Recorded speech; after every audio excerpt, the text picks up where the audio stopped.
If you're from Hawaii or you are Kanaka Maoli, you probably have heard the phrase "Ōlelo Hawai'i."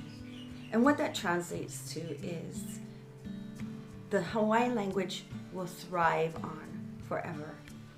And it's just a positive affirmation to strengthen our movement of our language, to revive our language and our people.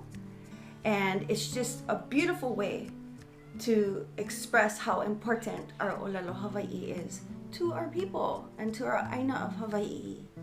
So let's say it all together. E ola I ka ōlelo Hawai'i. Maika'i, one more time, hana ho. Oia. E ola I ka ōlelo Hawai'i. Whoo, maika'i. Ahui ho, malama.